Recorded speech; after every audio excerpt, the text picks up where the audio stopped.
Doggy Dan here from the Online Dog Trainer. Now, if you've got a dog who's aggressive, pulls on the leash, if you've got a puppy who's just disobedient, doesn't listen, doesn't come when called, barks, follows you everywhere, generally stressed or fearful, just a nightmare. If you're struggling and it's just stressful and you know there is something missing, does this sound familiar? If you're thinking, yeah, been there, about to give up, then the good news is you're in the right place, because what I want to share with you is the missing piece of the puzzle, the bit which so many dog trainers, I would say, haven't quite grasped: the power of communicating with your dog that you're in charge. Now, when I say you're in charge, what I'm sort of talking about is, let me give you an analogy. We've all been at school where you can have a really good teacher, a powerful, calm, loving teacher who comes into the classroom and says, hey, everybody sit down, get your books out and open the books at page 53. And everybody does it. Now, does this teacher have to train the children to do that? Nope. Why not? Because they understand and they know she's in charge and they know that you need to do what she says. Now, you can have a completely different teacher who comes in and says the same sort of thing. And the kids very quickly know this teacher hasn't got it. The teacher hasn't got the kids under control. The teacher's not in charge. So the teacher says, sit down, and half the kids don't. Open your books. Hardly any of the kids do. Turn to page 53. Nobody does. And it goes on and on and on. So when you know how to say to your dog, I'm in charge, listen to me, it's a game changer. It's why I wrote the book, What the Dogs Taught Me About Being a Parent. That's me, believe it or not, when I had my long curly hair, 2 kids, 2 dogs. That's one of the points I make in the book. That if you understand how to position yourself as the one in charge, everything changes. And so it is with all these dog behavioral issues. I've drawn this thousands of times over the years. I've shared this method 3,000 plus times with people one-on-one. So it's basically what tends to happen is if let's just say we have 2 dogs or 2 people, Kathy and Colin, and Rex the dog. What tends to happen is dear Rex the dog ends up here. Kathy and Colin end up down here. So you tell me why the dog should do what they say. Now, you can keep bribing Rex the dog with treats, and if he wants to, based on the treats and based on what's happening, he may come and listen, but at the end of the day, if he doesn't want to, he still doesn't have to. So generally it breaks down when it really matters. Dog will come when you call him in the house, but when there's another dog over the other side of the park and he wants to go, he doesn't come. Plus all the other issues like aggression.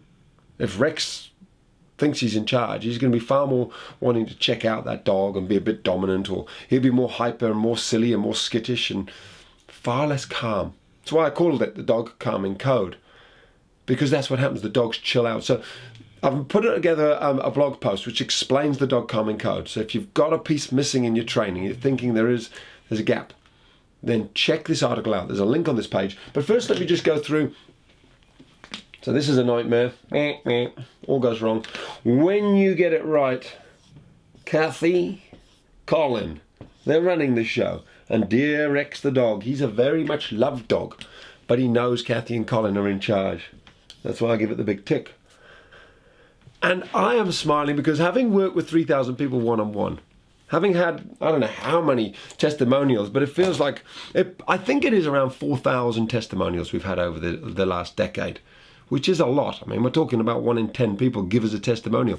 But what happens is when you get this bit right, all the training, all the other stuff falls into place. And the other beautiful thing about this is so many of those issues are all linked that when you deal with the cause of the problem, it deals with all of the symptoms.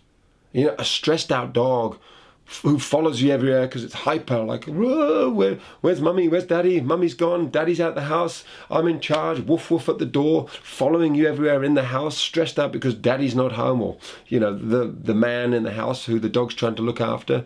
Take a dog for a walk, he thinks he's in charge, so he leads. So when you have all those problems going on, when you sort the core problem out, the underlying issue that the dog thinks he's in charge, and dog goes, oh, I'm not in charge anymore. I mean, I've got a dog at my feet right now. And she by nature is a fearful, hyper dog, but she's actually curled up almost asleep. I'll show you in a second, just so you believe me. But when you deal with the core problem, everything sorts itself out. You end up with a dog who doesn't have to follow you everywhere. Might bark when someone knocks on the door, but you say, thank you, I've got this covered, and just lie in your bed and the dog's okay, you got it covered. When you say we're going for a walk, you say, buddy, I'll lead. I'll show you where we're going. I'll lead from the front. Dog follows behind. When you see another dog and the dog's going, oh, I want to play. Sure, you want to play, but the dog doesn't have to race over there and beat his chest and jump and dominate the other dog and protect you. You can leave the dog at home. Dog's fine. So when you sort out the cause of the problem, everything else falls into place. So just to prove I do actually have a dog here. Inky, come here, lovey. Oh, she's getting up off the ground. She is 13, so she has slowed down considerably. This is Inky Dinky. Hey. Yeah. You still love me? Yeah. But so when I got Inka, she was the most nervous, fearful dog. But this method, it worked on her, and it's worked on one of the most dominant dogs that you could ever imagine. Because it almost brings them into a place of balance, a place of calm, a place of peace. And so I'll look at the camera, I can't look you in the eye, but I can look the camera in the eye and say, if you're struggling, if you've tried everything, if you spent thousands of dollars on your training, hours and hours, months and months of training your dog, all these treats and clickers and cheese, and a lot of people use shock collars. I've actually got a testimonial here. I don't want to go on and on, so do click on the link if you've had enough and you just want to check out the article. 5 very powerful reasons which will transform your dog. But I did print this, when did I get this? A couple of days ago. It says, honestly, you don't need to thank me, she said. I am the pack leader, she called it now. I am now the pack leader. No other trainer even thought of addressing this. If only they had checked to see the status of my relationship with Jax instead of treats and threats, including correction collars, band-aids. As your book said, they only obey if the food reward is big enough.